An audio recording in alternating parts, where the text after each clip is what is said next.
Hey everyone, welcome back to another Anime Kingdom review. As you see by the title below, this is on episode 2 of Alderamin on the Sky. And I gotta say, I really enjoyed this episode. It's definitely a really good episode.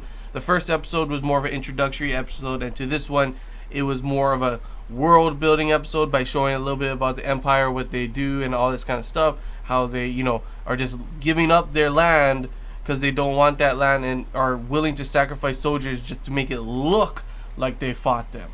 And then we get more story building and more character building, especially with Ita, because we learned a lot about him, and honestly I'm enjoying more and more and liking more and more of his character, to be honest. Like, he's literally my favorite character in the show so far. I definitely like the different aspects that we have been shown from his perspective and everything. From pretty much at the very beginning, he's calm and collected during those kind of situations. Even seeing, Torway, who he's from a prestigious family, he was panicking. He missed the first shot, and even though he was able to get the second shot, he was barely there. He's like, like he could not, obviously these kind of things happen, and in times of war, the real deal is different from you training at home. So of course I like to see that kind of aspect, to see that they're not all ready for this kind of stuff. And even though Ita seems like the type that would be the one that would be panicking and everything, he's actually the one that was calm and collected.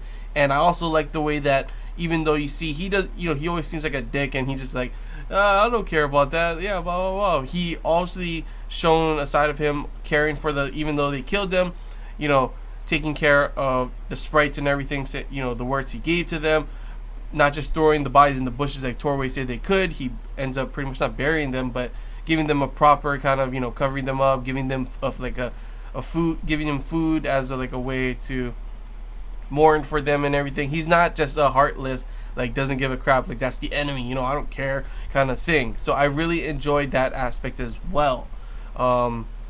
Honestly, there's also a part to it, Yatori can come off as not just one part, throughout the episode, as you could tell she really does care for Ita, and she is doing this for his own good. But some of the times, I swear, it's come on, he's telling the truth, I get him, I get what he's saying, you can't.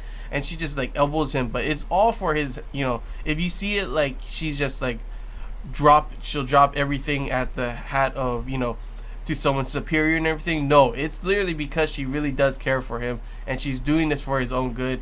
Because sometimes he does get a little, that's what I love too. You see, he's got this playful side, he's got this serious side, and then he's got this just he'll go all out on someone because of something. He really goes, you wouldn't think you think he's the lazy type that wouldn't really express his ideals, yet you do see that a lot in this episode, especially when with the general and everything, telling him that it was he should disobey orders and everything, and just not continue to fight that, because obviously they're just gonna let that go. That's the whole Empire's plan. And of course the general says you can't disobey orders, and that's one thing that he hates. And we learn a little bit more that his father, this is another thing that I really enjoyed and cannot wait to learn more of, is stuff about Ita's father and stuff. His father is pretty much was a famous general, and pretty much what happened to him is we heard that he pretty much disobeyed orders, and he got sent to jail and ended up dying in jail because he didn't believe in what obviously the Empire was doing, and he didn't want to be just like that, obviously. And then we also learn about his master, who is this guy who pretty much fled to the other empire. So I'm wondering if we get more stuff on him as well. And then you saw how he got when they talked about his mother as well. He doesn't care if it's the princess or not. He was literally I'll say something about my mother again, I'm gonna snap your neck. And that part, I was like, damn. And I get it too, the princess, I get kind of what she's doing, but it's really irritating me that she would do such a thing to him, making them Imperial Knights, which means that he's got to be a soldier. He doesn't have a choice. It really actually, I felt really sorry for him in that case. So you get a mixture of emotions in this episode for Ita throughout the episode, from the beginning, seeing how calm collected, to seeing how sincere he can be with even though the enemy's bodies, seeing that kind of stuff, seeing how he, even though he hates the royal family, obviously, he was, how he was to the princess during that moment when she was pretty much biting herself and everything, to seeing how strategic and tactical he is using that unmanned blimp, which was pretty damn smart. It was pretty cool to see, and end up being able to get them safely across. I also enjoyed the that this shows that it is going to be pretty bloody in some cases, some maybe during later on in the battles, because like I didn't know if how gruesome it could be, but you saw there was like cutting, when Yutori cut their necks and stuff, the guys were just like and stabbing the guy and just blood everywhere. So I do like that point. It's not just like, someone's gonna get shot and we're not gonna really see the gruesome bloody side. It's really showing that this is a realistic kind of war thing, and I can't wait to see more of that. Plus I still want to learn more about the sprites and everything. That's another thing that I was really interested in the last episode, kind of learning more of the supernatural feel to what this anime is about. So hopefully we learn more about that later, but this one is definitely more of a story building, world building, and showing the empire and how they act and react, the royal family and everything, and then showing story building to see what the main story is, them becoming imperial knights, and what's going to be happening now, his road to becoming the invincible lazy general, to which of course story building, a lot of story building for Ita, there's story building for everyone else.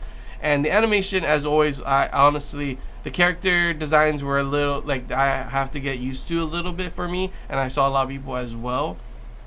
But the character, like, certain moments, like, I really did enjoy. For example, when Yutori was trying to get Torway, because Torway was blaming himself, he couldn't do anything. I really liked the way her eyes, as, like, she had red eyes, of course, and with the fire in the background, like, it was, like, burning. I was, like, mesmerized by her eyes for a moment. Like, so I do like that kind of stuff going on, like showing that kind of stuff. So I do like the animation and art style in some cases, even though certain cases I do not really care for it too much. But yeah, that was still really nice.